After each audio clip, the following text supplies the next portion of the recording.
There is something a child does when they stop believing they are remembered. They go quiet about it. They stop mentioning the name. They build their days around the absence so carefully that eventually it looks, from the outside, like the absence was never there at all. Elijah Carter was 34 years old, and he had been doing that construction work since he was 9. 25 years of building a life that did not lean on a mother who had stopped showing up. He had done it so well that most people in his life did not know the full shape of what was missing. His wife knew. His grandmother had known before she passed. And now, standing under the studio lights of Family Feud on a Wednesday afternoon in January, Steve Harvey was about to know too. Steve Harvey has said in interviews that after years of hosting, he has learned to read a room the way a musician reads sheet music, not just the notes, but the spaces between them. What he read in Elijah Carter that afternoon was a man carrying something he had long ago decided nobody needed to see. He was wrong about that, and Steve Harvey was about to tell him so. Elijah Carter was born in Cincinnati, Ohio, the only child of Marcus and Vivienne Carter. His father, Marcus, was a soft-spoken electrician who coached Little League on weekends and kept a vegetable garden in the backyard. His mother, Vivienne, was vivid and beautiful and restless in the way of someone who had been told from childhood that she was too big for the life she had been given. Elijah worshipped her. When he was 9 years old, Vivienne left. Not dramatically, there was no screaming, no slamming doors. She simply became less present over the course of a year, and then one morning she was gone.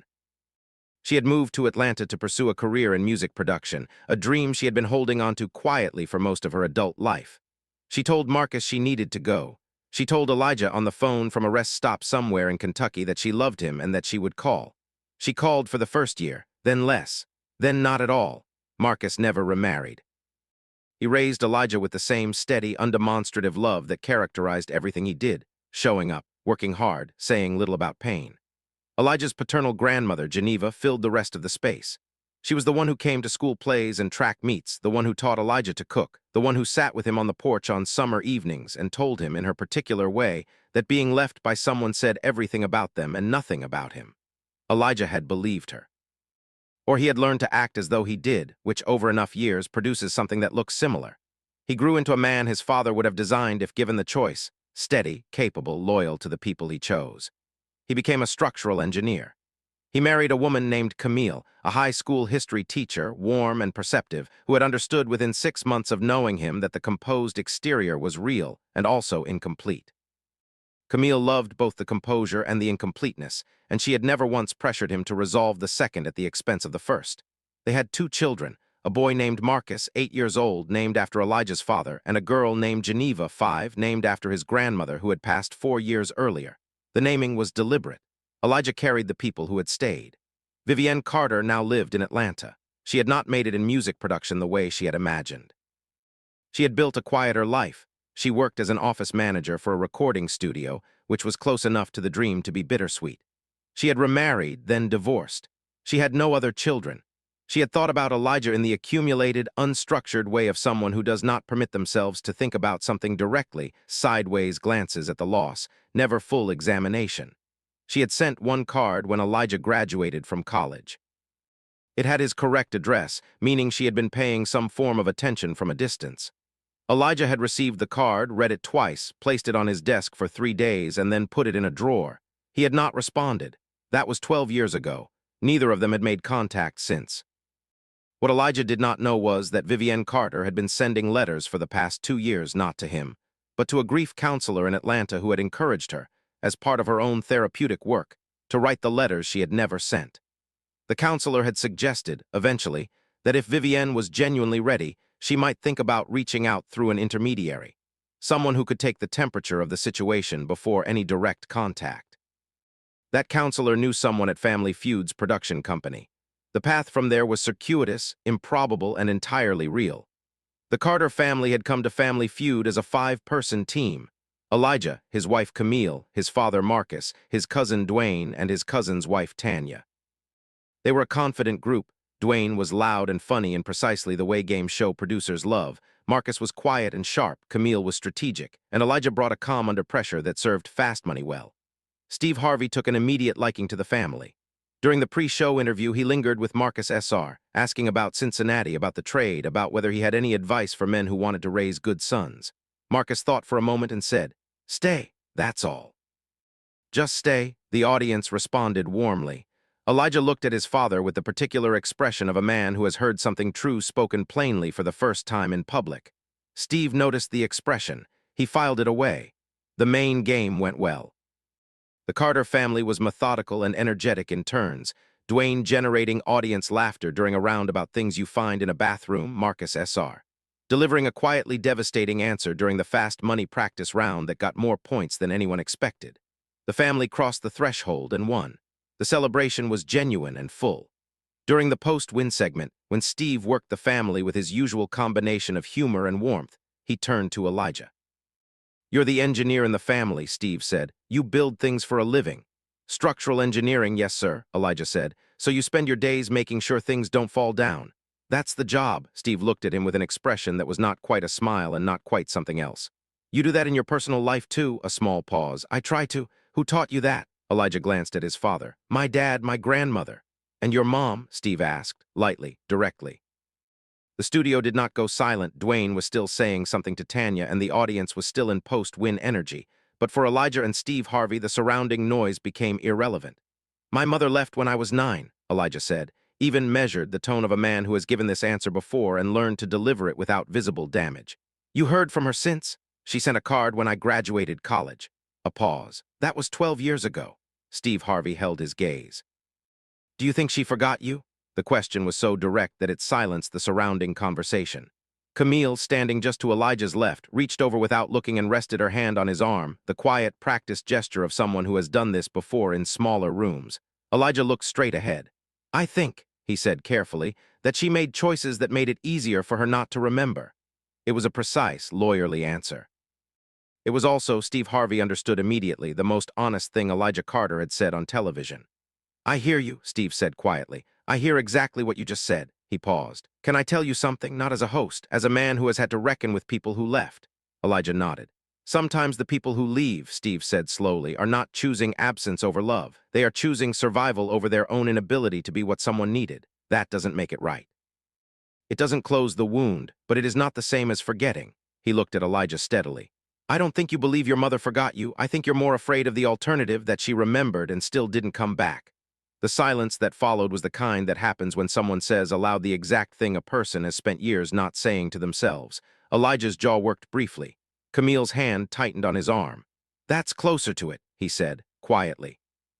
The composure intact but thinner now, like ice in the first week of spring. Steve Harvey nodded. He turned slightly toward the production team at the side of the stage. He looked back at Elijah. "I want to ask you something," Steve said, "and I want you to really hear this before you answer it." A pause. "If your mother was here right now in this building, would you want to see her?" Elijah stared at him. "That's not a hypothetical question," Steve said. "I need you to listen carefully." What Steve Harvey said next, he said without theater. "Elijah, your mother is here. She is in this building right now. She has been waiting backstage for the past 2 hours, not knowing whether you would want her to come out. That decision is entirely yours. I will walk back there right now and tell her to go home if that is what you want. Nobody will think less of you. Nobody here knows the full weight of what you've carried. But I need you to tell me, do you want to see her?" The studio had gone completely still. Elijah Carter stood at center stage and did not move for what felt, to everyone watching, like a very long time. His father, Marcus SR, had bowed his head. Camille had both hands on Elijah's arm now, not steering, just present. Dwayne and Tanya stood silently a few feet back, all the laughter gone from the room. Elijah turned to look at his father. Marcus SR lifted his head. His face was composed in the way of a man who has practiced composure for a very long time. He held his son's gaze and said nothing. He did not nod. He did not shake his head. He simply looked at Elijah with the expression of a father who has prepared his child as thoroughly as love can prepare anyone for exactly this moment, and who now has nothing left to do but trust the preparation. Elijah turned back to Steve Harvey. "Yes," he said. Steve Harvey walked to the side entrance of the stage. A producer opened the door. Vivienne Carter walked out. She was 61 years old. She was small, as Elijah remembered her being small, though he had been 9 years old the last time he stood beside her, and the memory of scale was unreliable. She wore a dark green dress. Her hair was natural and close cut. She walked slowly and without performance, the way someone walks when they have finally stopped rehearsing and have decided to simply arrive. She stopped about 15 feet from her son. She did not rush to him. She did not speak immediately. She stood and looked at him. This man, 34 years old, broad-shouldered, her eyes in his face, her cheekbones in the architecture of his jaw, and the expression on her face was not the expression of someone asking for forgiveness. It was the expression of someone who has finally arrived at a reckoning they have owed for decades and is not going to look away from it. "Elijah," she said, one word, his name. Said in the voice of a mother, which is a specific register that a person does not forget even when they have been trying. Elijah did not move for a moment. Then he walked toward her, not running, walking, the deliberate pace of a man who is choosing each step. He stopped 2 feet in front of her. "You sent a card," he said. His voice was even. "12 years ago when I graduated." "I did," she said. "I didn't write back." "I know. Why didn't you try again?" Vivienne Carter looked at her son without flinching. "Because I was afraid," she said. "Because I thought I had used up my right to reach out, because every year that went by made it harder to believe you would want to hear from me, and because," she stopped, steadied herself, "because I knew what I had done, and I didn't know how to stand in front of it." "You're standing in front of it now," Elijah said. "Yes," she said, "I am." "Are you the same person who left?" "No," she said, "I am not. But I am responsible for that person. Everything she did is mine to answer for." Another silence. Then Elijah said, "My daughter's name is Geneva, after my grandmother." Vivienne's expression shifted, a brief, private devastation passing across her face. She knew what the naming meant. She knew it was not an accusation. It was simply the truth of what had been built in her absence and who had done the building. "She sounds like she was wonderful," Vivienne said. "She was everything," Elijah said.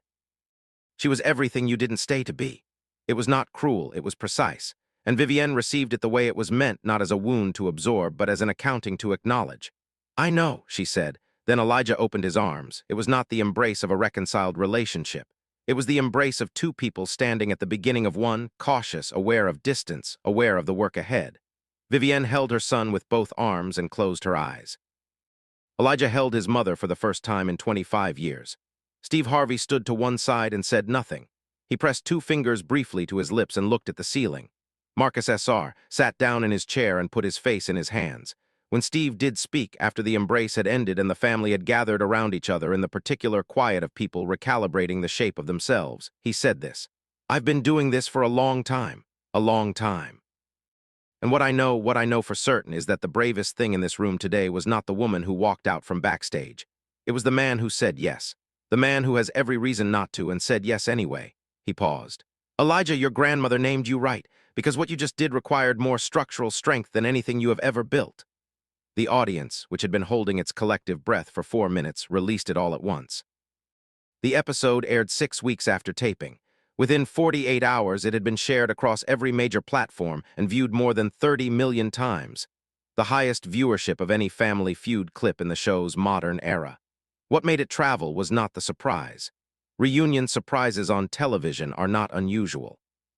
What made it travel was the conversation between Steve Harvey and Elijah before Vivienne walked out, specifically the moment when Steve said, plainly, that sometimes people don't forget. They remember and still don't come back. Therapists and counselors shared that clip specifically, noting that it named, in 2 sentences on a game show, something that takes years to arrive at in a clinical setting. Comment sections filled with people writing versions of the same sentence. I have never heard anyone say that out loud before. Elijah Carter gave one interview in the 2 months following the episode's airing to a Cincinnati newspaper. He said that he had not expected to feel what he felt when his mother walked out. He had expected to feel anger, managed, composed anger, the kind he was practiced at. Instead, he had felt something older, something that predated the anger. Grief, and beneath the grief, a need so basic and long suppressed that naming it in front of 200 strangers had been, paradoxically, a relief. He said that Camille had cried for an hour after they left the studio, and that he had held her and understood that she was crying on behalf of something he had not yet allowed himself to cry about directly. He cried about it later. He said that, too, without apology. Vivienne and Elijah did not begin a relationship overnight. They were both clear about that in the months that followed. What they began was a correspondence, emails first, then phone calls once a week on Sunday evenings. Vivienne answered every question Elijah asked. He asked many. She did not deflect or soften or ask him to consider her feelings before his own. She answered. When she did not have a sufficient answer, she said so. When the answer was simply that she had been selfish and afraid and had failed him in ways that had no adequate explanation, she said that too. Marcus S.R. and Vivienne spoke once on the phone 6 months after the taping. Elijah had not asked his father to do this and did not know it had happened until Marcus S.R. mentioned it at a Sunday dinner quietly the way he mentioned everything. He said they had talked for 40 minutes. He said it had been necessary. He said nothing more about it, and Elijah understood that the conversation was between two people who had both loved the same child in very different ways, and that what had been said in those 40 minutes was theirs alone. Elijah brought his children to meet Vivienne for the first time on a Saturday in March, 8 months after the taping. He drove to Atlanta. Camille came. Marcus and Geneva came. They met at a park near Vivienne's apartment, neutral ground, public space. The children given no pressure about what to call this woman or how to feel about her. Marcus, 8 years old, shook Vivienne's hand with the formal seriousness of a child who has observed his father's formality and adopted it as his own. Geneva, 5, examined Vivienne for approximately 30 seconds, determined that she had interesting earrings, and asked if she could touch them. Vivienne knelt down and let her. In the photograph Camille took of that moment, Vivienne on one knee, Geneva's small hand reaching toward her face, there is something that looks like the beginning of something, not the end. The beginning. Elijah placed that photograph on the bookshelf in his home office beside a photograph of his grandmother Geneva, for whom his daughter was named. He did not explain the juxtaposition to anyone. He did not need to. At work, Elijah had begun in small ways, incorporating his own story into the mentoring work he did with younger engineers at his firm, particularly young men who had grown up in circumstances similar to his. He did not do this dramatically or therapeutically. He simply let it be known, when relevant, that he understood the weight of building something solid without a complete foundation, that he knew what it was to construct from what you had, that the structure could still stand. Steve Harvey mentioned Elijah's story in a speech at a Fatherhood Initiative event in Chicago the following year. He said that of all the things he had witnessed in his career, the moment Elijah Carter said yes was one he returned to most consistently when he needed to remember what grace looked like in practice. He said that grace was not the absence of pain. It was the decision to keep the door open in spite of it. 3 years after the taping, Elijah's son Marcus, 9 years old now, exactly the age Elijah had been when Vivienne left, asked his father at breakfast why they drove to Atlanta sometimes to visit the lady with the earrings. Elijah thought about this for a moment, then said, "She's your grandmother. She wasn't around when I was growing up, but she's trying now, and trying counts." Marcus considered this. "Does it count enough?" he asked. Elijah looked at his son, 9 years old, his father's steadiness already forming in his face, and said, "That's a question you ask over a long time, not all at once. But yeah, I think it counts." Marcus nodded and went back to his cereal, satisfied with the answer in the way that children are when they receive the truth without decoration. Later that morning, Elijah sent Vivienne a photograph of the two of them, himself and Marcus, sitting at the breakfast table. He did not include a caption. None was needed. She responded within 3 minutes with 2 words, "Thank you." He read the message, put his phone in his pocket, and drove to work. The structure, as always, was holding. If this story moved you, like it and share it with someone who needs to hear it. Subscribe and never miss a story like this one.